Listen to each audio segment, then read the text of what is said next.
dhugo dawladaha islaamka masiibooyinka ku soo kordhay buu ka mid yahay waa arrimihii Suuriya way noogeen dhibaatadu sameeyay arrimihii Suudaan way noogeen arrimihii dawladii qaniga ahayd ee Liibiya oo saddex qaybood loo kala jabiyay inuu dulaal ka yahay khayraadkoodii macdantoodii tan labaadna waxyaabaha soo dhan dawladuhu la falgalay kulli cidnu kaga tagay uu dhugo dawladaha islaamka masiibooyinka ku soo kordhay buu ka mid yahay waa arrimihii Suuriya way noogeen dhibaatadu sameeyay arrimihii Suudaan way noogeen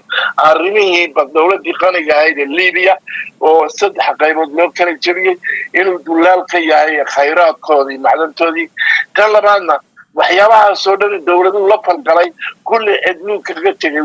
واتهاي داود يال سود وهذا هالكن ووربهن تقبل ميديا سيدا لا سعودين إسرائيل وحي ولع كم موجسي حرون كانت على ذا لجنة اللي هي ودن ك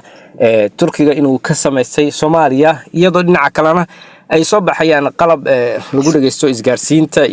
ويانا الله شاقين حمر لقد جيو لا هاي إسرائيل أرماس يضو إجراني أرمال حر بنتلنا وحاي صوصارت والسحافظات أي كل شيء جيستو إن دجانا ده أنا تركي وح خيرات باريس إيسن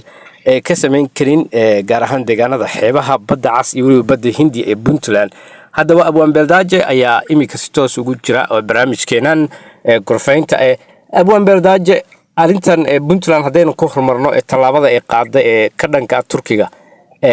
محيطها مع سحيل كانه هذا مركز هو كل سلام يا دي إذا حتى الشعبوين هذا بيستر ريبوبلاد دل يدرسها هذا راد بنسون ويتلامد عن قرالك كسب حي دولة بوتلان وعرمها تركيا يلاس خوري يقندلا يلوك حبها بوتلان